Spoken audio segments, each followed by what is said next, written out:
Good day everyone. In today's lecture, we'll be discussing about SCR, that is a silicon control rectifier. We'll be discussing about its construction.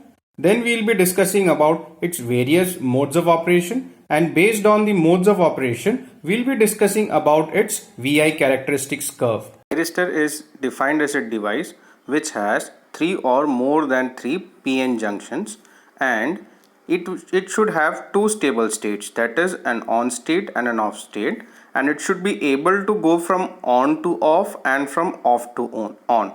If these two characteristics are satisfied, we call that device to be a thyristor. Thyristor is the combination of two words, thyratron and transistor. THY are from a thyratron, that it was a vacuum tube type of device which was used for switching for high powers, and ISTOR from transistor. So this is a switching device which is used for high power applications. Nowadays we have SCRs which has a range of 10 kilovolt and an RMS current rating of 3000 ampere. It can handle almost power of 30 megawatts. So we have SCRs of this range. Now when we have SCRs of these high ratings, we can control it simply using a low voltage supply of 1 ampere and 10 watts. That is, if I am having an SCR of 30 megawatts, I can control it using 10 watts of power, low voltage supply to its gate terminal. Now the thyristor that we are going to discuss about now today is SCR.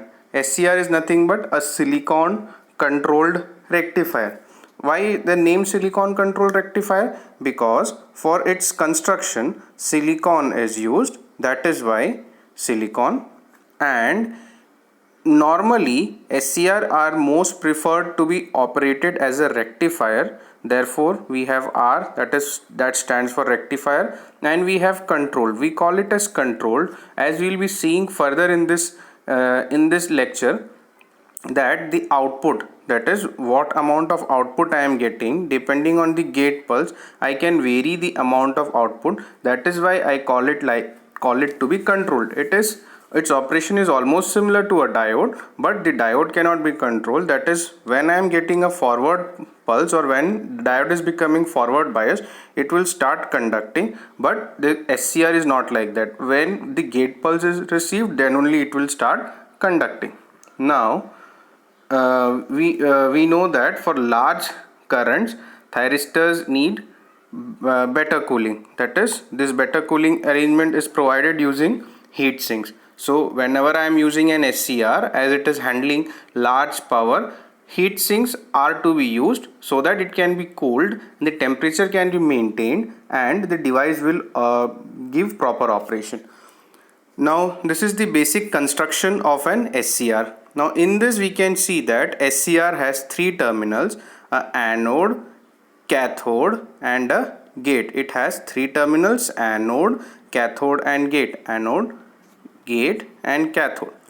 Now here we can see that these has four layers: P, N, P, N. It has four layers and three junctions: J1, J2, J3. That is, in between P and the first P and N, that is the P connected to the anode. In between that P and N, I have junction J1. Then I have between N and P, I have junction J2. Then between P and the last P and N, I have junction J3. So here my SCR is a three terminal device which has four layers and three junctions. So construction wise, it is a sandwich of PN layers. This is the circuit symbol that will be using for an SCR. This is the most commonly used circuit symbol of an SCR. With the one face of the triangle, it shows anode, the next it shows cathode, and this shows gate. So this is the most widely used symbol of an SCR. This symbol is also there, but it is not widely used. This is the widely used symbol for an SCR. Now moving further, let us look into the operation of an SCR.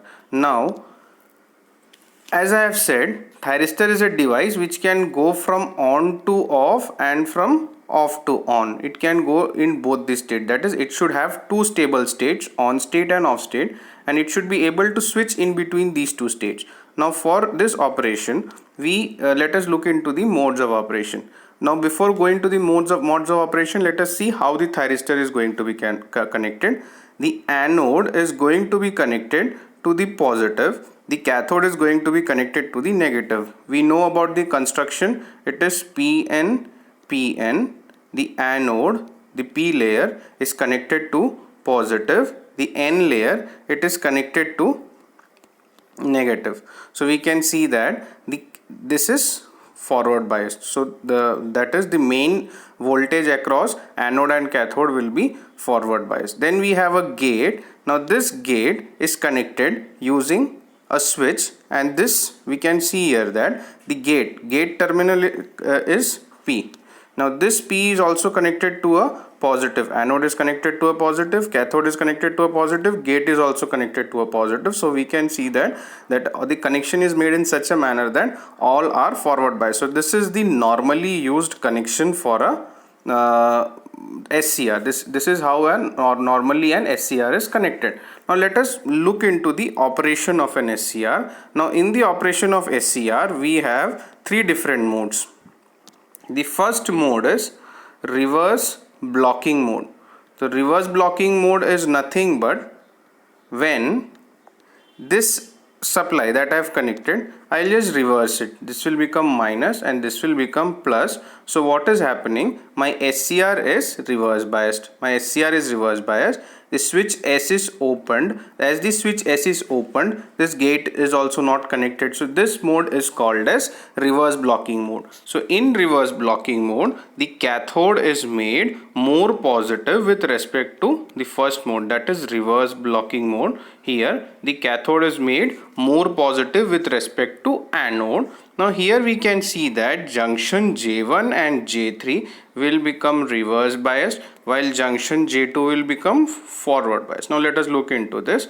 Here I am giving a negative supply, here I am giving a positive supply. So this junction J3 and J1 will become reverse biased. Here there is no supply given. So if we look here, to N negative, to P positive, therefore this junction J2 will be forward bias. So as we can see clearly, junction J1 and J3 will be reverse biased and junction J2 will be forward biased. Now moving further, now when we are making connection in this manner, a small leakage current in the range of milliamperes will flow. So this is for the reverse blocking mode. Now here we can see that this line, it is not touching zero. There is a small gap. Now this small gap is because of the reverse leakage current. That is, some areas will be there from where a small amount of current in milliamperes will flow. That is, in between these junctions, even though it is reverse biased and forward biased, a small amount of current will make from the anode to the cathode because of some ruptures or because of some points in the construction of a SCR. Some small points will be there through which some amount of electrons or holes will transfer, and because of that I am getting a reverse leakage current, and this reverse leakage current is of a very small value. Now if we see that, now what I will do is, to the anode that I have given negative and to the cathode I have given positive, what I will do is I'll start increasing the reverse bias. Now this is my reverse bias, my SCR is reverse bias. What I'll do is I'll start increasing the reverse biased voltage. Now after some time, that is, as we have seen in a diode, as already I have said, SCR works almost similar to a diode. As we have seen in the diode, in the reverse bias, when I am increasing the voltage, a reverse breakdown will occur. And because of this reverse breakdown or avalanche breakdown occurs, and because of this the reverse current will start to increase rapidly. So here we can see that VBR is nothing but the point where reverse breakdown appears, and this VBR is nothing but the reverse breakdown voltage. So when reverse breakdown voltage is reached, suddenly there is an increase in current, and this increase in current is because of the avalanche breakdown, and because of this avalanche breakdown the thyristor may get damaged. So after this maybe the thyristor will not work again in the first mode, that is reverse blocking mode. Now we'll move on to the second mode. The second mode is called as forward blocking mode. Now in forward blocking mode, what we will do is the connection will be plus to minus, that is the anode will be given a plus, the cathode will be given a minus, the anode will be given a plus, the cathode will be given a minus. Now we can see that the gate terminal will not be connected. Here junction J1 is forward biased, junction J3 is forward biased, junction J1 and J3 is forward biased, while junction J2 is reverse biased. Why it is getting reverse biased? Because plus is coming to N and minus is coming to P. Therefore this junction J2 gets reverse biased. Now here we can see that in the second mode, that is forward blocking mode, no gate is applied, but the anode is made positive with respect to the cathode. Now here we can see that junction J1 and J3 are forward biased, while junction J2 is reverse biased. Now here also, as in the previous case, a small leakage current will flow to the tune of milliamperes. Now here we can see that a small current is flowing. This current is called as the forward leakage current. Now this gap, this is the forward blocking mode. Now this full region was for reverse blocking mode. Now this region is for forward blocking mode. Now here we can see that when I am increasing the anode to cathode voltage,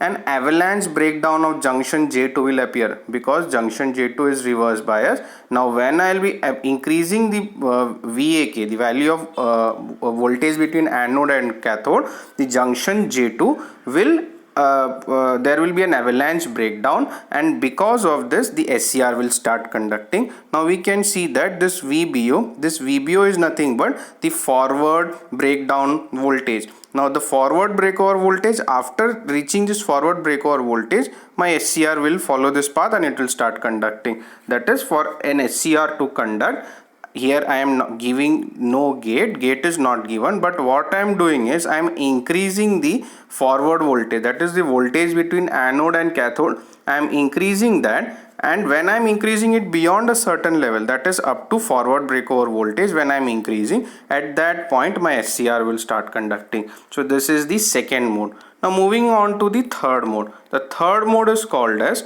forward conduction mode. Now in forward conduction mode, the connection is somewhat similar to that of forward blocking mode. Here also the anode is made positive with respect to cathode, but here one more thing is there, that I'll be giving a supply to gate supply is also given. Now when I am giving a gate supply, from as in the previous case, this is I can clearly see that junction J1 and J3 are forward biased, junction J2 is reverse biased. Now when I am giving a gate, that is to the gate, if I am giving a positive sign I am giving, so this will try to make this junction J2 a little forward biased, because earlier the connection was minus and plus. At that time this gate was not there, so this plus was coming to N and this minus was coming to P, and junction J2 was reverse biased. Now what I have done is, I have to reduce the depletion layer. When I am reducing the depletion layer here, that is at this point, when I am reducing the depletion layer, I will get conduction. Now what I am doing is, to the gate I am giving a positive pulse. Now when I am giving a positive pulse, it will help in reducing the depletion layer. Now moving further, let us look into the graph. Now what will happen is, the anode is made positive with respect to cathode, and also a positive gate pulse is applied. Now for example, in the second mode, if VAK I had to make it to 50 volt. When I made VAK, the forward the anode to cathode voltage, when it was made 50 volt, I got conduction. Now in the third stage, when I am giving a anode to cathode voltage of 25 volt and a gate voltage of 5 volt, based on this, or a gate current of 5 ampere, based on this I can get conduction. Now here we can see that the amount of voltage required is directly reduced. Now here one more thing we can see that Now when I am increasing the gate current, based on the amount of gate current, I'll get easier conductions I'll get. Now here we can see that earlier J2 was, in the first stage J2 was reverse bias, but because of the gate pulse, second stage J2 starts becoming forward bias, and this gate current, it will help in the easier or the quicker turn on of my SCR. Now this is called as forward conduction mode. Now from this diagram it is quite clear that here I am giving different values of A. Now for example, this was breakdown. Now at forward breakover voltage, the gate current applied was 0.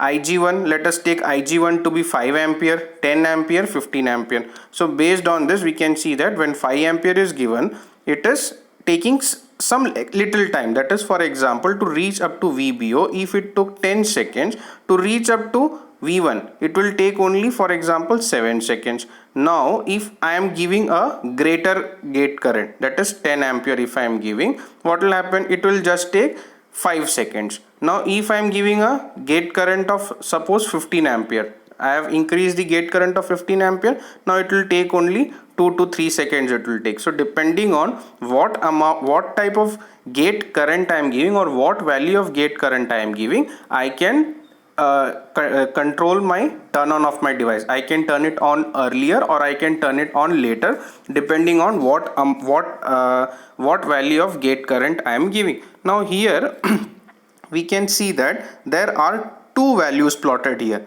Here it is IA is nothing but the anode current, VA is nothing but the anode voltage. Other than that, we have IL and IH. IL is called as the latching current. It is the minimum value of anode current which it must attain during the turn on process to maintain conduction even when gate signal is removed. That is, for example, anode current is reaching a particular value. For example, this anode current is reaching a particular value and it has turned on. Now even after this, I am removing the gate. Even after gate is removing, if it has reached, that is SCR, if it has reached this level, this will remain on only. That is, the SCR will remain on only even if gate is removed. Even if gate is removed, that is called as latching current. That is, once this latching current's value has reached or it has exceeded, my SCR will remain on even if I am removing gate. So that value is called as latching current. Then we have IH. IH is nothing but the holding current. It is the minimum value of anode current to which it must fall for turning off the thyristor. For example, my thyristor is turning off and it has not gone below IH, it will not turn off. That is, if it has not gone below IH, and again if I am giving a gate pulse, or again if it starts conduction, it will not turn off, it will again start conduction. So a holding current, we can see that holding current is directly related to the turning off process, and latching current is directly related to the turning on process. Now normally we take the IL's value should be 2 or 3 times greater than holding current value. So these are some specifications that we keep in mind when we select the level of IL or IH, or these based on the data sheets that we check for an SCR, we can always find that the latching current's value will be 2 or 3 times greater than the holding current's value.